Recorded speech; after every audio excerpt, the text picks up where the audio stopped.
All right, you're listening to Backbench Drivers. I'm your host, John Mawson. I'm your co-host, Matthew Fisher.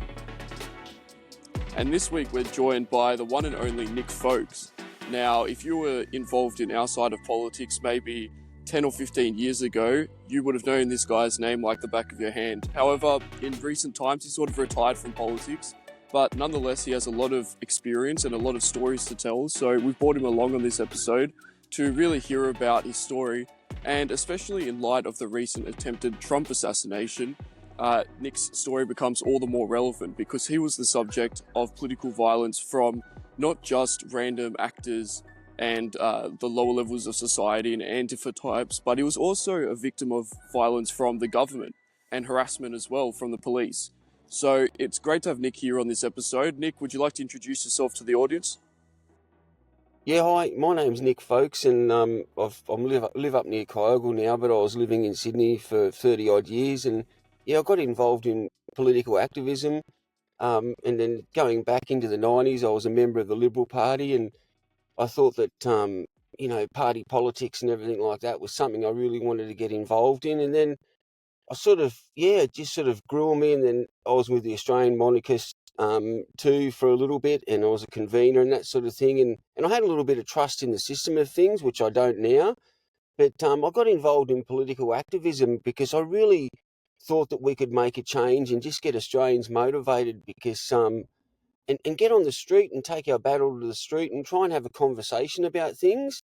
And just so many issues on multiculturalism, immigration, the burqa, foreign ownership, freedom of speech, all these issues that we chose to sort of take to the street. And I thought they were really relevant. But unfortunately, it's just sort of like, we had good Australians join us and they wore their heart on their sleeve and they're passionate people. But, the powers that be, they're very powerful and very dark, and they'll come down on you very quickly. And then, just getting back, after I left the Liberal Party, I was involved with One Nation. Pauline Hanson's a great lady, but I just sort of like, she's done her best, but, it's sort of like really, it's a difficult environment. And then, I was with the Australian Protectionist Party for a while, and they were okay, but they weren't really doing anything. And then we started up Party for Freedom. And look, in hindsight, it was probably, I should have just kept it an activist group, and then we thought maybe we'll turn it into a political party, so we sought membership and that sort of thing. But then I realised later on I've made a bit of a mistake. I should have just kept it as an activist group. But yeah, I think that we got a lot of publicity, and a lot of politicians came out and said different things and really didn't like us at all. And some of the language and just sort of, and then it ended up resulting that I got taken to court, federal and Supreme Courts and Human Rights Commission 7 times. So it was just really litigious, and they were just really horrible in the way that they treat people. And, how can you base laws on subjective nature that somebody feels offended? Like, it's just nuts. It's not even real, you know what I mean? It just, you said something that, like you don't agree in, and the last one was about gay marriage, which I don't agree in, and the so-called Conservative Party Liberals brought it in. But yeah, I was taken to the Human Rights Commission in the Supreme Court for things I said about gay marriage. Oh, that's just nuts.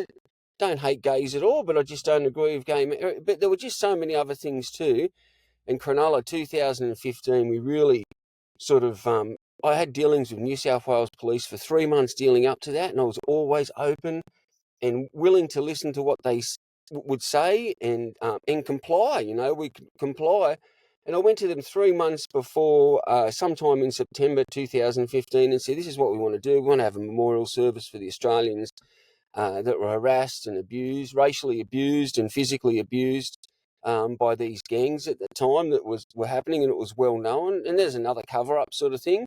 But, and they really crucified me, and just towards the end there, one of the superintendent in the meeting said, mate, I'm sorry, you've been honest with us and that sort of thing, but higher above me, the powers that be are going to come down on you, and they're going to take you to the court. And I thought, court, far out. And, so in the last week before that weekend, on the 10th or the 12th or something like that, in 2015, I was in court every day, and they did it on, you know what I mean? I was in the Supreme Court and the Federal Court, and I had an interlocutory human rights case against me too, by Sutherland Shire Council and Dr.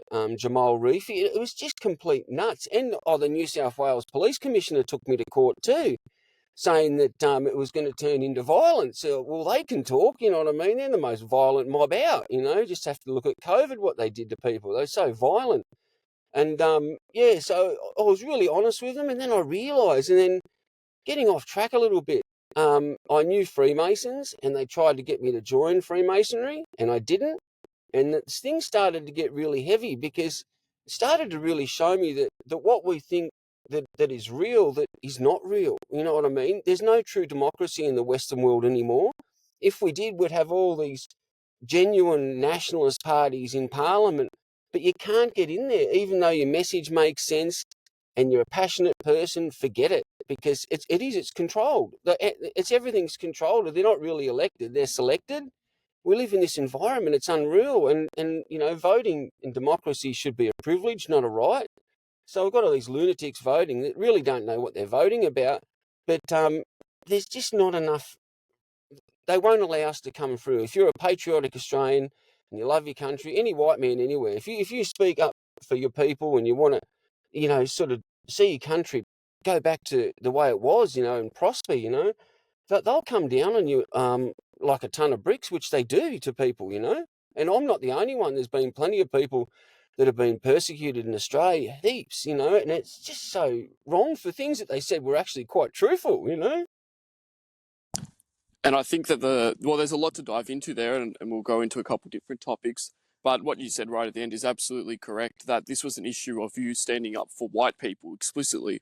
You weren't like some of these other supposed patriots, which was standing up for a multicultural Australia or something like that, which is absolutely in line with what the mainstream agenda is, or whatever the mainstream ideology purports, which is multiculturalism, multiracial, ethnic diversity, etc., Yeah.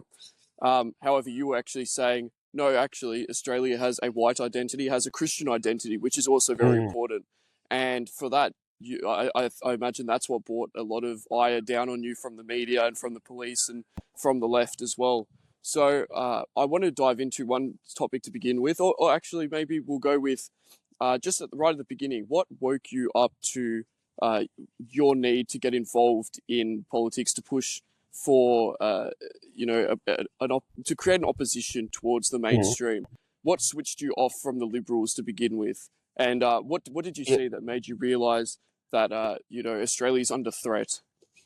Well, we used to attend Liberal Party meetings, because I was a Liberal Party card carrying member for many years, and go to the meetings in town. And also I was living in Rozelle, so I'd go to Lilyfield, and there was a bloke there would have meetings every month, sort of thing. And then I could see changes, and all those things that I thought the Conservative Party, so what it was labelled as, would be against, they were actually for those things that you mentioned: multiculturalism, foreign ownership, restrictions on freedom of speech, all these things. And I thought, this is really not the part. It started to change quite quickly in a few years.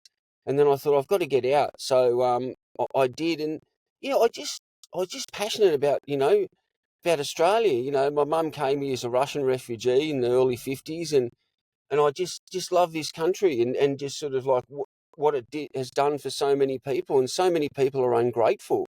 And it is sort of like, what's been built here, what the British built here, is pretty amazing, and it's the envy of the world, and they're just sort of ridiculed and chastised, and you can't be proud to be an Australian of European, or you can't, like, I'm proud of my Celtic and my, Russian background, but you can't say it publicly in a way that, because they're promoting other ethnicities and other cultures above our own, and that's just nonsense in our own country, because they've come to live in our culture. So it's a pretty good culture and a pretty relaxed culture. There's a lot of positive things about it, and so, they've come here, and then they want to change it, and the government supports them. And when you say something about it, they come down on you like a ton of bricks. But I was very naive. I thought that I could make some positive change. But looking back at it, I'm grateful that we were able to talk about the things that we did, because we did like we were able to really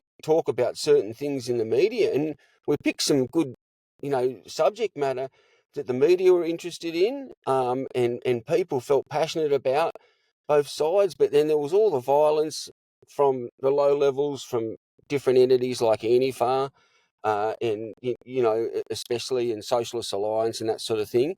But also from the government too. But yeah, just seeing my country go to rack and ruin, I just didn't like it. I thought it's such a bloody great country, and we've got these traitors in Parliament, and 95% of them are traitors. I know there's a couple of good ones in there, but it's not enough to swing it back around. And so, yeah, it was an eye-opening experience.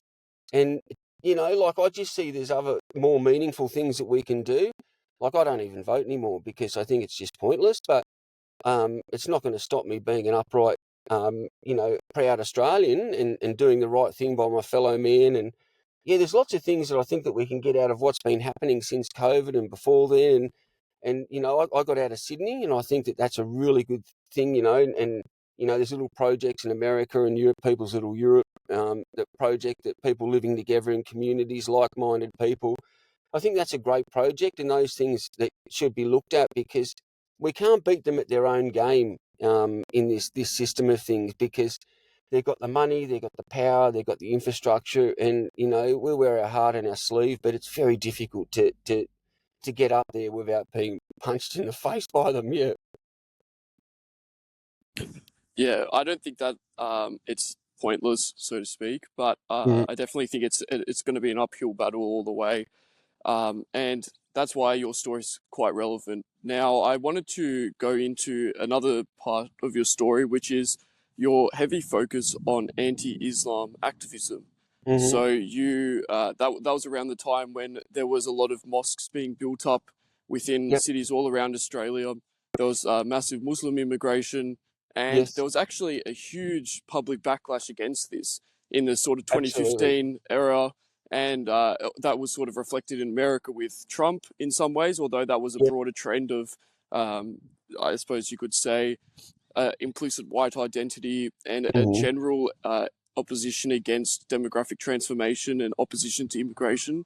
However, in Yes. Australia, a lot of the focus was around anti-Islam because, of Mm. course, Islam brings with it certain violent people, lots of Mm. violent rhetoric, at least, Yep. and it can and it has manifested in terrorist attacks in Australia before. So Sorry. it's a very visceral enemy for Australian patriots to oppose. Now you were very much involved in that. You guys were drawing massive crowds back then. Yes. Could you speak a little bit about that and tell us about what went right, what went wrong, and Yep. do you still think that's relevant today? Yeah. Yeah. It was interesting time, and then the media, out of everything, it was the two topics that more was about for Chinese foreign ownership and Islam, Muslim immigration, and they just bit it and they just ran with it, and I was just like, wow, it really sort of hit a chord here.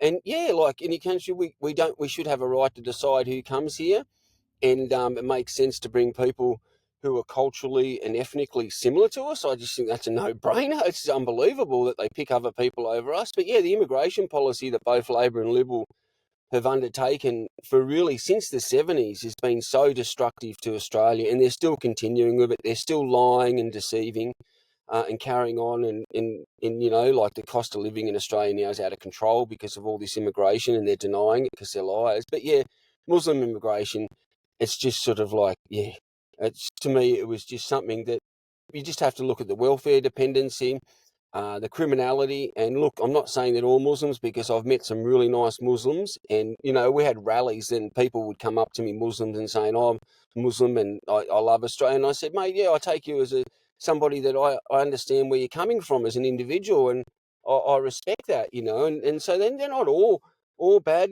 And my mind has changed a lot on Muslims, in some way, since getting out of politics and seeing what's happening in the Middle East and Palestine. It's disgusting what the Israelis are doing over there. But yeah, we should have a right to decide who comes to Australia. And I don't support Muslim immigration coming into Australia still now, or this Asian, especially Chinese immigration coming in. It's just nuts. But I don't hate them. It's just that I want to see Australia prosper and survive as a as a white nation, you know, because the further we dilute ourselves, the further that it's going to become more problematic. And we're seeing this in America, race politics, and in Europe and in Australia now. And it's not a nice, happy place to be. Everybody's fighting. Well, that's what the politicians want, all this division.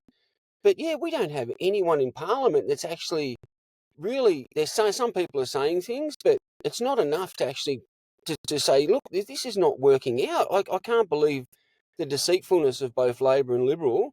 You know, yeah. But I'll tell you what, the violence that we did. You know, I was attacked many times, and I was attacked by Muslims, and they made death threats against me, and it ended up in court and that sort of thing a few times. But the most violent people were the dropouts of university, like Antifa and Socialist Alliance, some of their members, and there was the Black Rose in Newtown. That was back in the days. It was a fascinating time to be involved in street politics because the activism then that we could do, you know, in places in Newtown and throughout Sydney, it was a full-on battleground. And it was amazing looking back at it, you know, just I feel privileged that I met so many beautiful Australians, and a lot of them surprisingly came from different backgrounds. We had a lot of people from different European background that weren't Anglo-Celts, and we had people that even from Asian backgrounds, and it's quite amazing that the people that actually said, I completely agree with you, you know what I mean, what you're saying. And so that was quite interesting to see that, yeah, it just didn't have support in the Australian community, is, you know, like Australian-born community, but there were other people too that were really interested in, well, supported the message that we had. But yeah, it's a no-brainer. We shouldn't be importing all these people from from the Middle East and other places and Africa and Asia. We're just, it's the wow, Yeah, it's just a exactly. nightmare. Mm. I mean, you look at what's happened recently in parts in Queensland where a mass crime wave with African youths, or in Melbourne, or if you even go into Western Sydney, look at that attack on Bishop Yeah, Murray. It's these problems that are happening in America, happened in Europe, in England, that we've had time to look yes, at, evaluate, know the cause, know the effect, and still our yeah, politicians have still undertaken the same course of action. It tells you a lot we need mm, to know about our current politicians. And yes, I just want to ask you a brief question, because you did mention how your thoughts changed during the Israel-Palestine issue. In your yes, time within the political establishment, did you see any, because we see a lot of discussion on the left and the right about certain forces in politics yes. pushing activists towards either side. Did you see any of that in your time in politics? Oh, absolutely, and I see it all the time, even today. And there are powerful groups that actually have amazing, you know, lobby groups that have amazing privilege, and you know, yeah, they really push an agenda. And you know, there's different ethnic bodies, especially the Jewish ethnic bodies are very powerful in Australia, and then you've got other ethnic bodies too that are, you know, Muslim ones too, and even Asian ones that push things that they want out of Australia. And yeah, we're not a big collective in all this together. You know what I mean? We should be working together, and they should be happy to see what's best for Australia. But it's just sort of like, what's best for my little ethnic group, and you know, stuff. You know, white Australia will just sort of, you know, we've got this power and we can do what we want. But there are forces behind what's going on. And then, you know, I used to be a Zionist and Christian Zionist. I've become a born again Christian, but I'm not a Zionist anymore because it's not biblical. But yeah, you know, we should be living in peace and loving our fellow man and doing the right thing and love thy neighbour. And look what we've got happening in Palestine. It's just disgraceful what the Israelis are doing, you know. But I don't want Muslim immigration. I'm not saying that they should all come here, but the Israelis should stop, you know, attacking Palestine. It's a genocide. It's not a war. Yeah, it's a completely measured take, which you don't really see these days. You see either the one extreme, Yeah, Israel's doing nothing wrong, this is completely acceptable, and then the other extreme is, all these people, you see it in Sydney University campus, all these progressives, they want this radical transformation of Australian demographics, and what we're not true. hearing is this moderate position in between the two that can recognise, yes, what is happening is wrong, but Mm, it's not our responsibility to house the rest of the world for the actions in the Middle East. We should stop I it there. totally agree. And Absolutely. yeah, And then, we don't even have control of our immigration policy because we've signed the Charter for the UN High yeah, Commission for Refugees sort of thing. So we don't even have any control. I don't know how many treaties or, just foreign agreements our government signed, like some ridiculous, into the thousands. So we can't even decide, you know what I mean? It's crazy. And then I remember the Liberal guy, Andrews, he was the immigration minister at the time, and he said, yeah, there's a problem with Muslim immigration and African immigration. And like you were talking about before, some of these rural towns all around Australia have been inundated with African refugees. Most of them are unemployed, they're on welfare, they're involved in criminal behaviour. This is a reality, and it just sort of like, yeah, it's just very hard to have some sort of public discussion about it because you're a bloody racist. You know what I mean? It's just going, no, I don't want to see my friend get bashed or somebody, worst case scenario like my sister did. She was raped by Muslims. And that was another thing I should have actually mentioned before. She was raped. Look, she wasn't the best, and I won't mention names or details, but yeah, she was raped, and I thought, well, like she did. Nobody deserves that sort of behaviour, and it happens in all communities, but it seems to be more prevalent in some communities than others, and that's a fact and supported by statistics too. Yeah, so yeah, and this, yeah, that they, yeah, I don't want to see any more immigration into Australia. It doesn't benefit us. We've, got 7.7 million square kilometres, less than four people per square kilometre. Everybody should own a home. There should be no poverty in Australia. We've got so much wealth in this country, and these politicians can't organise anything. They couldn't even organise a route and a brothel, as far as I'm concerned. They're just useless, and it's not just sort of like they're doing it on purpose. They know what they're doing, you know what I mean? They're controlled by powerful interests behind the scenes, and yeah, they're all puppets. Most of them are puppets, and unfortunately, they are selected. And I just saw that when I didn't join the Freemasons, and they came down on me. And then in 2016, I'm sorry I'm going off track here a bit, but I had a knock on the door, and New South Wales police were at the front of my place, and they said, "Quick, open the door. If you don't open the door, we'll knock it down." I thought, who the hell's that? So I ran out the front. I was out the backyard having a couple of beers, and then I ran out the front, and then I looked there, and there was a whole SWAT team with about 20 coppers and SWAT team.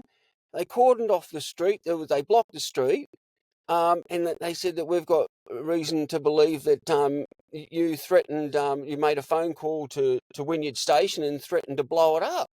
I was just gobsmacked. My friends were there, and they took me into custody for 4 hours and went through it and all the footage. And then I said, "Look, mate, you can see that's not me, mate. That's not, why would I do something like that? And I could see that the constables that I was dealing with knew that it was all bullshit.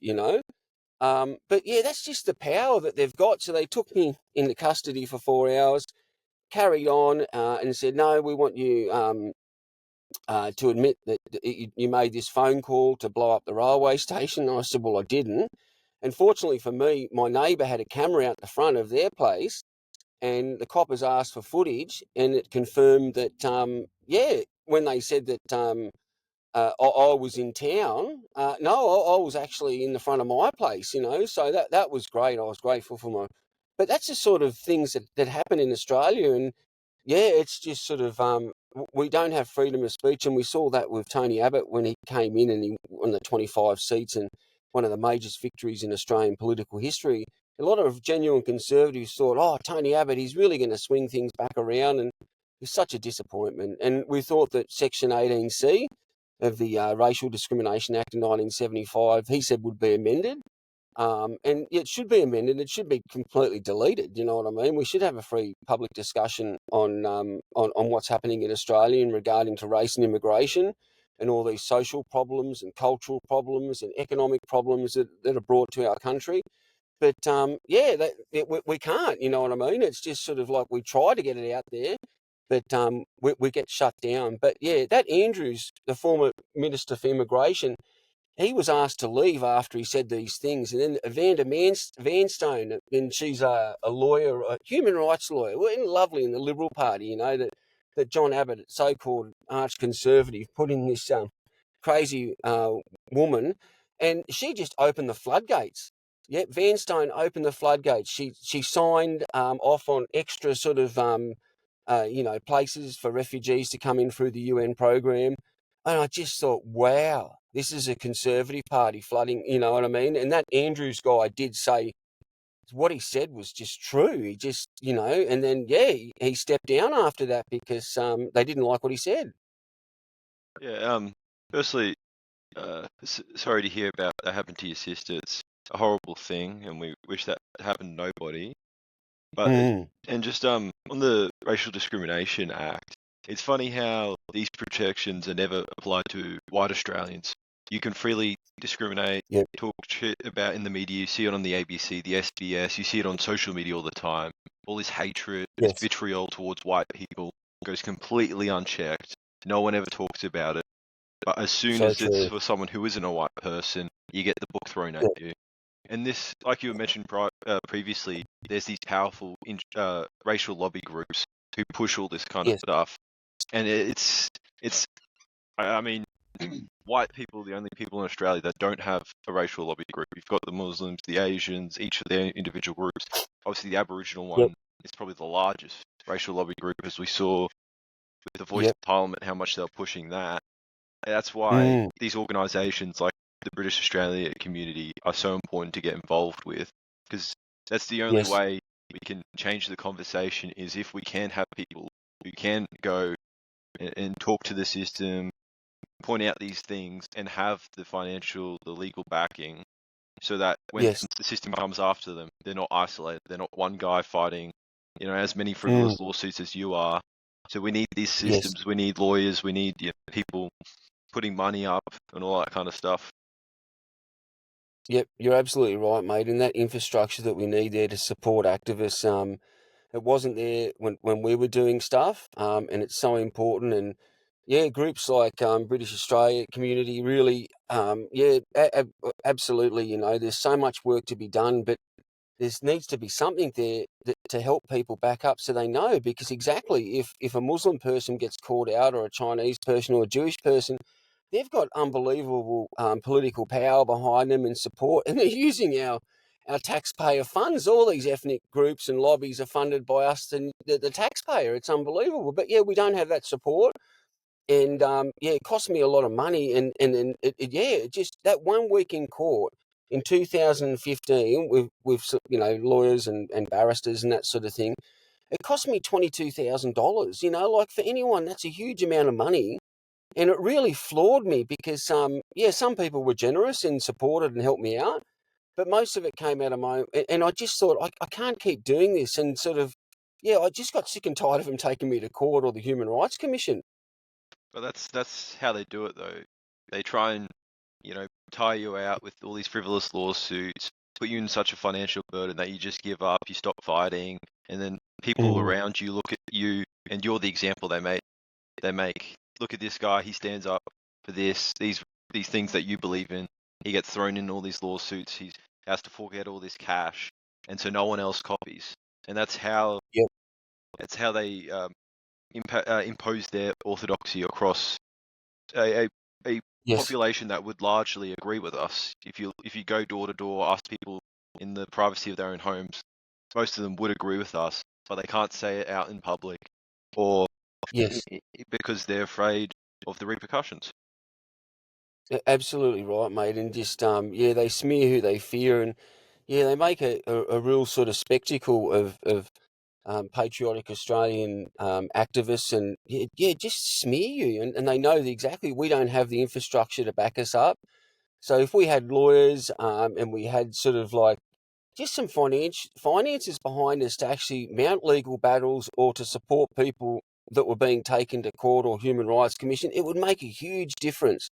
It would just be massive. And I think that aspect of things that you've been taught is so important to get going and established, because they're not going to stop. And, in the Australians, there's some great people out there that say things publicly that exactly what we agree with totally. And it's not racist or it's just this nonsense that they carry on about that, especially some of the media outlets, and calling us extremists and that sort of thing. And, I had problems, especially with ABC, just the reporting and the language that they use, it's just revolting, you know what I mean? And yeah, it's just sort of, they really demonise anyone that's a patriotic Australian that wants to talk about these things. And yeah, we had a wonderful country, and I feel, like, just it's a shame that future generations, the country that I grew up in, and it's changed dramatically.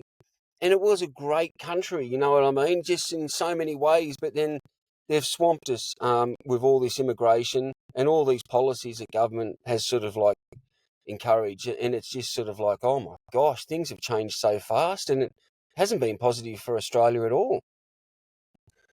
No, it's absolutely not in the interests of Australians, and I don't even think that they pretend that it is anymore.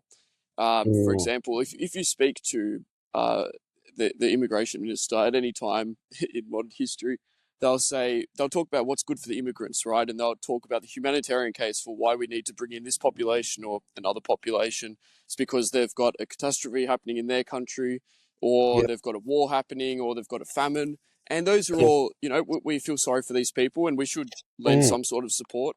But then the solution is always to bring their entire country into ours. And that's just not acceptable, because we don't want to replicate the same problems that they have in their country in our country, which will inevitably happen. People wonder, why are there so many wars in Africa? Why is Yes. resource management so poor? Why is the government so corrupt? And the truthful reason is, and though it's entirely unpopular to say, is because it's comprised of Africans. People form a country and a government based on the population, and it's Yes. usually not voluntary. These are behaviors which are either extremely generational, they've been passed down from parent to child, and it's a very hard link to Yep. break, or it's even something that's a little bit more inherent, where it flows directly from the people themselves and their biology. Now, that's Yes. not to judge or be hateful or something like that, but it is to say we don't want Australia to look like Africa, and so we have to resist the importation of hundreds of thousands of millions of Africans into our country. By the year 2100, there are going to be many more billions of Africans than there will white people, and that's already the case. But it's going to get even more extreme. Now, Yes. if white countries like Australia are constantly accepting in all of the poor and the refuse of the world, then there will be no white countries left. Yep. And even if people don't like white countries for whatever reason, which it's hard to imagine, so many people that hate our countries live in them. However, even if they hate our countries, they should consider who provides all of the humanitarian aid to the third world. Who is the only countries that actually care about people outside of their own? Throughout history, it's only ever really been white countries that have that merciful outlook towards the rest of the world. That it's a truly Christian perspective. And Absolutely. I don't think that's the only reason we should preserve our country. I think it's worth preserving its own right, that we don't need to apologize or say we do this nice thing, that nice thing. The fact that we exist means that we should continue to exist. We don't need to justify why white people should not be genocided. However, Yep. people who are of that perspective, that do think that we need to take in the billions of the world into Australia, which will absolutely cripple our ability to help other countries as they exist today, should think again. It's completely misled. But I think we've spoken a little bit on this topic. Let's shift gears a little bit, Nick. We wanted to talk a little bit about the topic which has been in the news all of the last week, which following the attempted Trump assassination, which is the topic of political violence. Now, you're the perfect guest to have on the show, because you were, out of many people in Australia, you have been subject to more political violence than almost anyone, from the left or the right. And although a lot of people complain about death threats received anonymously online or something like that, a lot of politicians pull that card whenever they say something that they don't want to be criticized for. You actually have been beaten over the head with pipes by Antifa, by left-wing thugs, and Yes. you've been attacked. You've been at rallies where your rally was interrupted by them, Yes. and so on and so forth. So I just wanted to perhaps, I'm sure you've got many stories. Would you like to tell us a little bit about some of the ways which, in particular, left-wing radicals have sort of attacked you in the streets, especially during your protests? And we'll reserve the topic of perhaps state violence against you for later.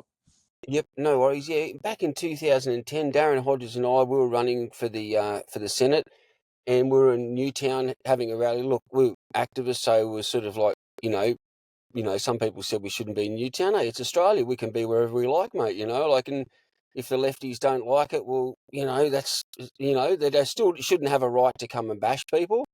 But anyway, just got into a massive fight. As soon as police left, within 2 minutes later, there were about 10 of us giving out flyers, just campaigning, and about 20 of them descended. We had a big punch up then. And it's from then it's really continued on. And Sergei Redigali, he had to say no to burqas. And I don't know how many times we got into fights from Antifa, Socialist Alliance, Refugee Action Coalition, their members. I'm not, just fallen Barneys, you know what I mean? All over Sydney, and would have a rally and that sort of thing. Would be attacked. And I remember one time in particular, 2015, I think it was, in the Halal Expo. And we had a rally out there just saying it's inhumane, it's animal cruelty, and we don't agree with it. And it's not Australian, like why are we paying basically a fee on our food for either halal or kosher? I don't agree with it. And then that we got attacked by Antifa. It was violent. They attacked elderly people, bowled them over. It was just a full on attack, and it ended up in court. And Tace Brown and Daniel Trotter, I think that they got 12 months good behaviour bond, and it was just a constant battle with Antifa and some of the other groups, but it's particularly Antifa and the Black Rose. They were really interesting days. It was just so much energy between what we were doing and just our presence, and the lefties attacking us all the time. And we'd have vigils outside the Burqa for Say No to Burqas mural in Newtown, for so many times. But just get attacked, and it's just the way it was. And it was just sort of like, it shouldn't be like that. But the left has always been like that since the days when communism came on the scenes, and then Antifa came out of, the Communist Party in Germany. Just all that, that violent left wing of radicals that they'll be disposed of anyway. You know what I mean? They're just useful idiots.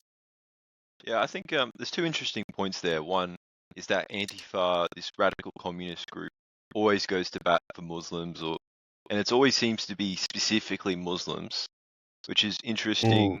We had Harry Richardson on a previous podcast. He talked about how Antifa view Muslims as a way to get rid of the power of their opposition, which are normal white people, conservative white people in the country. And I think the second interesting point in there is how, broadly speaking, Antifa in America, in Europe, and in Australia is allowed to get away with political violence. That if anyone of a more conservative persuasion, or even to dare to even talk about online, you get locked up in jail. And so, do you have any understanding of why Antifa or the political left can get away with so much violence in Australia? Well, it's crazy. I remember just before Biden got in, an election was stolen. And then I do believe even Trump knew that it was going to be stolen beforehand. But we saw pallets of bricks, sort of like, places like Seattle, and oh gosh, what was it? There was a couple of big cities in America that just, pallets of bricks just turned up, and BLM and Antifa were just sort of burning things down. And, I think, in the state of Minnesota and Milwaukee, the stuff that was going on up there, like billions of dollars worth of business across America were burnt to the ground on just political violence, you know what I mean? And it was just unbelievable. And they got away with it. And, there's lots of images of the FBI assisting these radical leftists. And if we did anything like that, similar to like that, and you've seen some of the guys in America, look, some of the Confederate type groups, have a rally or something like that, or have a march somewhere. And mate, they're just brutalised, you know what I mean? The coppers just stand by, and these are patriotic Americans who love their country, and, they were just completely sort of attacked, and the left just sort of like, they're part of the state, they're an apparatus. It doesn't matter whether it's Liberal or Labor, Democrats or Republicans. These radical leftist students get a free ride. They really do. And I just want to draw attention to a particular case, the killing of Aaron Danielson in 2020, which was during that second Trump election. period where there was a lot of Antifa violence. He was a conservative. He was a member of Patriot Prayer, which is a Christian conservative group in America, and he was shot dead by a member of Antifa. That member of Antifa was later killed as well, Yes. Michael Reinhold, and that Yep. I think Remember that that. is Yep. and so that wasn't an isolated incident. That followed on from years and years of radical left-wing rhetoric and truly a worldview in that they believe that that the state is evil, that they must destroy it, and that those who support conservative causes or right-wing causes stand in their way. And so, so Yes. often that like people see this as just an isolated incident, maybe, but it's actually just the tip of the iceberg because you have a whole organization and a whole fraction of the population, truly, because left-wing radicals are such orders of magnitude larger portion of the population than, for example, the far right or even true conservatives. Yes. And so this is just the tip of the iceberg. Beneath the surface, you have hundreds of thousands of radical left-wingers around the world who probably cheered this on privately and believed that Yes. this was a good thing. And I'm sure they did the same thing in attacks on you, Nick. And maybe I'll just go through a little bit of a history here. But left-wing violence in Australia is also not completely unprecedented. I know that the police and the government and a lot of our politicians exclusively talk about right-wing extremism, and that's and never ever touch on the left-wing equivalent. But there is actually a long history of left-wing extremism in Australia, dating all the way back to at least 1968, at least in the modern period, where Yes. ASIO actually distinctly identified unstructured terrorism as being a fixture of the extreme left in Australia. And so that Yep. was a time where obviously the Soviet Union still existed and there were a lot of communists in Australia.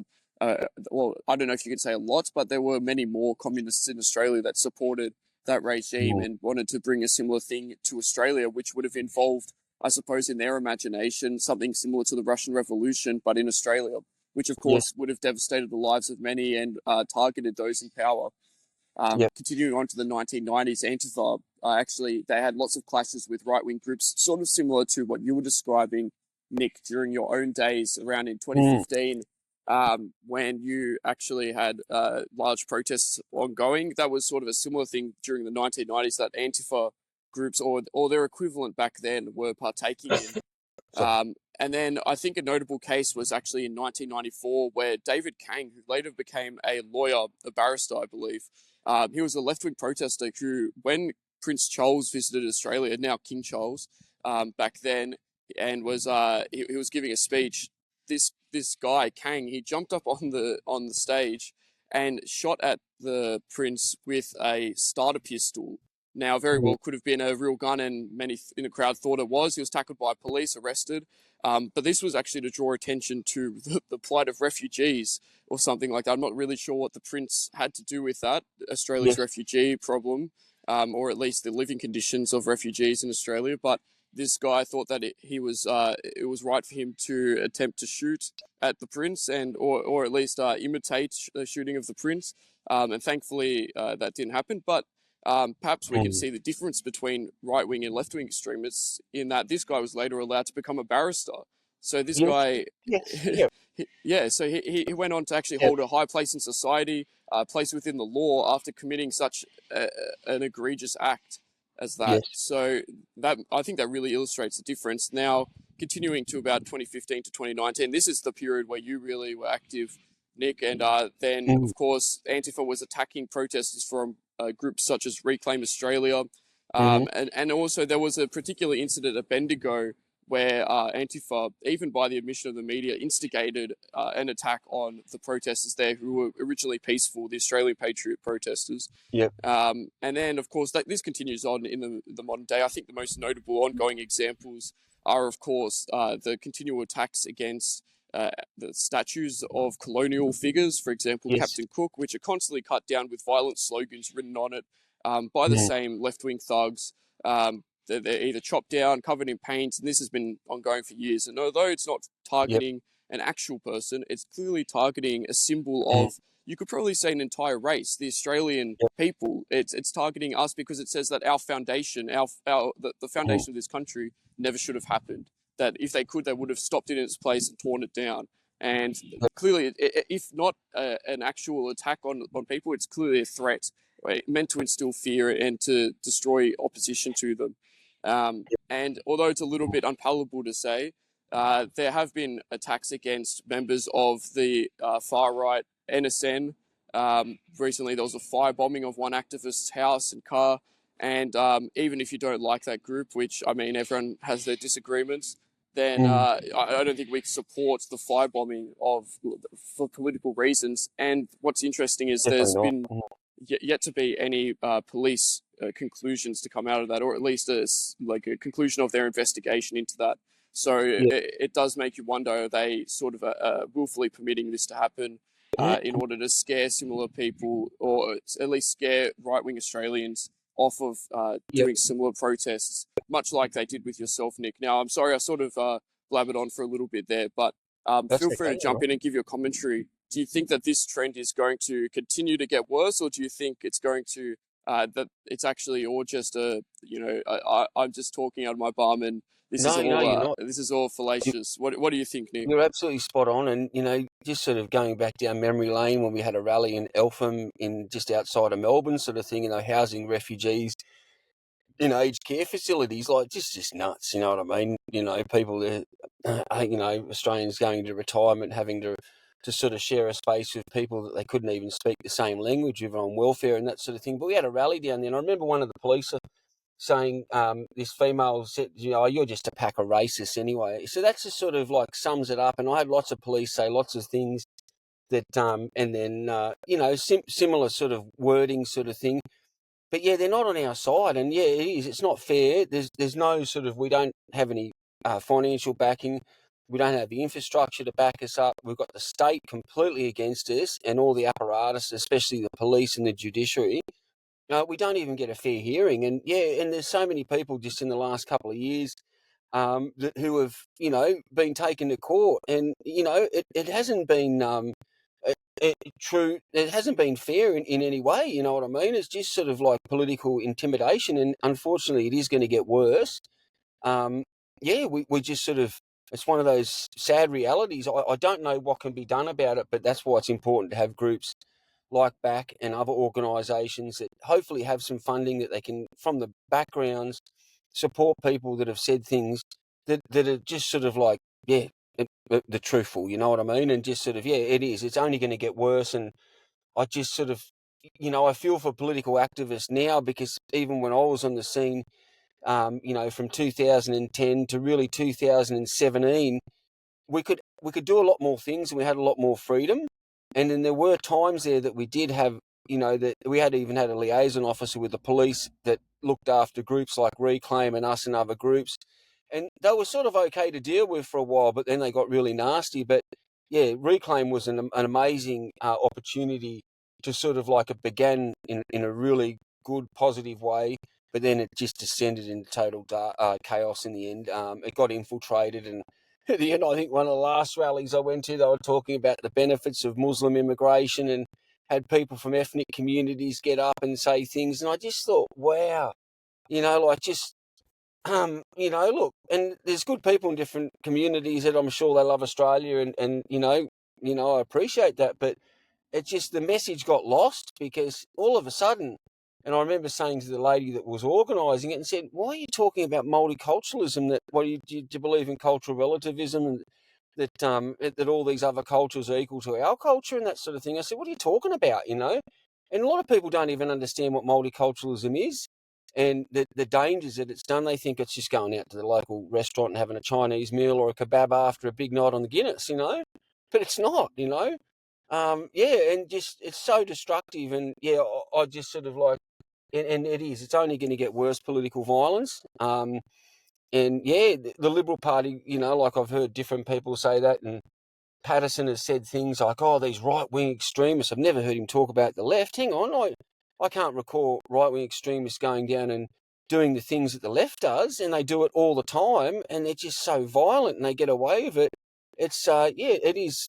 That's the unfortunate reality living in this environment that we do live in, Exactly, and it's important to not let that sort of rhetoric scare us off, although there definitely does seem to be a lot of bias within media, especially in terms of fixating on these left-right issues, particularly highlighting the violence of right-wingers whenever it does happen, unfortunately, and then obfuscating and obscuring when the left does the same. It's definitely intentional. It's definitely a part of. I think it's probably because so many journalists, especially, they received a left-wing education in uni, and if you're going to go into that trade to begin with, you're probably already interested in a certain kind of lifestyle, and you probably already lean a certain way. If you're political, if you're a young person and political in the year 2024, you're probably not right-wing, truthfully.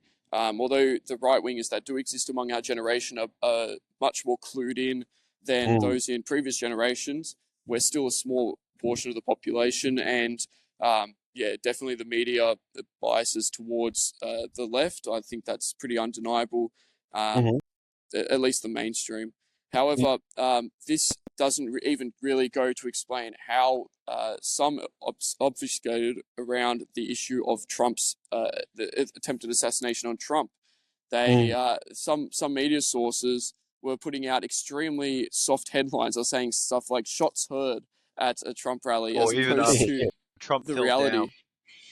Trump Fell down. Yeah. As though he was Biden on an escalator or something like that. Exactly. I mean, not to be a boomer, but I mean, like, come on.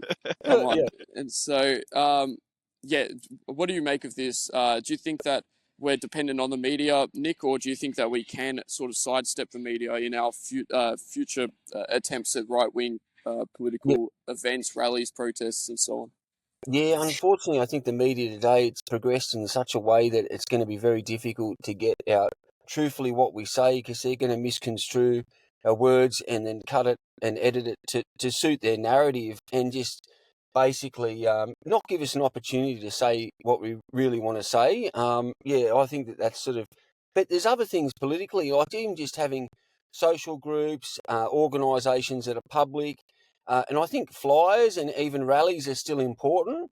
Absolutely. I wish more people would get involved, and that was one of the things that a lot of people said to me. They said, "Oh, I'd love to come to the rallies, but every time you have a rally, it ends up in a punch up." Now, look, I didn't mind it, because it was sort of like, sometimes they got me, but I got them, and some of our guys that were just sort of like staunch Australians, we just defended ourselves. You know what I mean? We didn't attack anyone. But for the average person who doesn't like violence, which is understandable, and I don't like violence neither, but they wouldn't come to a rally because they said, "Oh, I don't want to get punched in the head," or I just don't sort of, I just don't want to get hurt. You know what I mean? So that was a real fear amongst a lot of people, stopping them from getting involved. And the left know that. You know what I mean? And I remember at Cronulla in 2015 when Antifa were there, and there was hundreds of them, and they were down the beach, and they were trying to get across the sand dunes to where we were having a barbecue, halal free barbecue. We had a few laughs and that, and we said to the coppers, we said, let them come.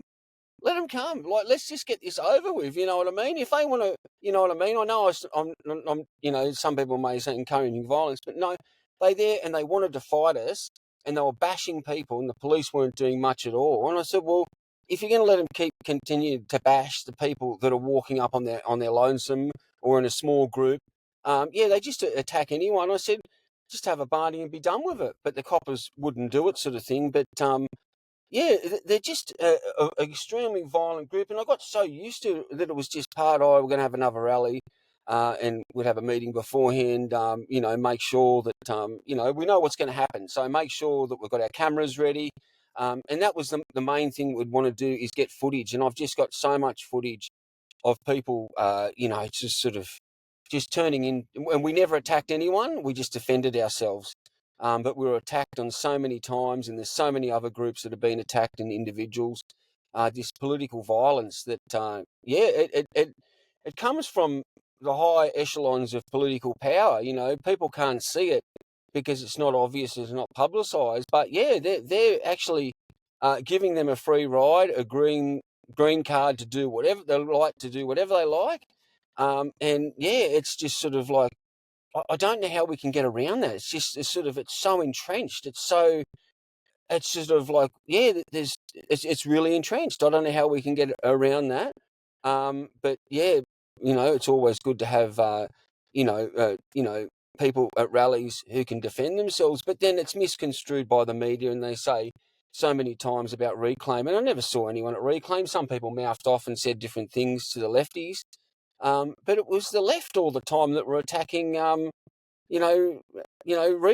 so that was just sort of, yeah. So, and then people would say, oh, I heard that supporters or activists of Reclaim attacked these people. And I said, well, that's not true. It's just sort of, I was there. I saw it. I've got video footage, mate, Well, yeah, it's such a messy situation, and the consequences of getting in these sort of fights, even though, back in traditional Australia, a little bit of a biff and then you go home at the end of the day was not really a big issue.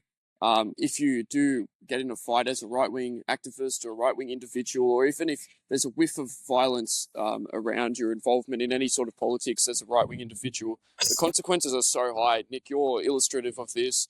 I mean, you end up in court, the costs will be extremely high, that I don't encourage that in any way. I mean, I'm Christian, I don't support violence at all. But I mean, Yes. if there's anyone saying things about, like, if you're a right winger and you're hearing anyone say things about violence, you should not be listening to that. You should not be 100%. involved in that at all, because the 100%. consequences are so high.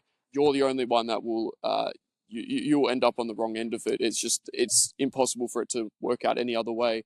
And I think for that reason, at least for now, I don't know that these sort of mass protests can work.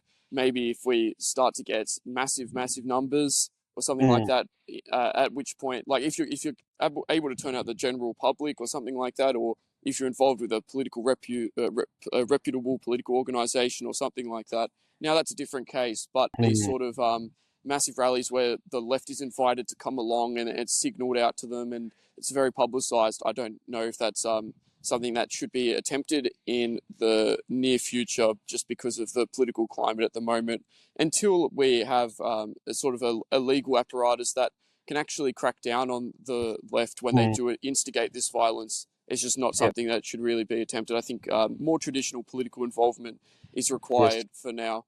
But Absolutely, I yeah, agree. add your commentary, feel free. Yeah, I totally. And yeah, if anyone's thinking about getting and using violence to achieve their means or whatever, yeah, don't do it, because they'll come down on us. And it's not the message. The message gets lost. We're not about that. We've got a really important message that makes a lot of sense. And there's a lot of people that don't want to hear us, but there's a lot of people that do. And yeah, and it does. Once we start using violence, and I don't think the right is really conservative people or Christians, but we're not that way inclined. You know what I mean? We've got valid concerns, and we're not violent people. And the left has shown throughout history exactly. Way back to the Russian Revolution, and even before that with the Paris Commune and what was going on in the early days of these, just this communism getting off the ground in Europe, sort of thing. And yeah, they were always violent, you know what I mean? And and sort of having a family that's half or half Russian, sort of thing, my blood. I just know from the history of what went on and the people involved and the different ethnic groups that were responsible for it, and just the political violence, you know what I mean? It was just out of control, and the murder, and that's what they're responsible for. But there will be judgment on these people one day. Absolutely, anyone that encourages violence and carries it out, and murdering people and just disabling people and destroying their nations, and that there is going to be a day of reckoning for these people.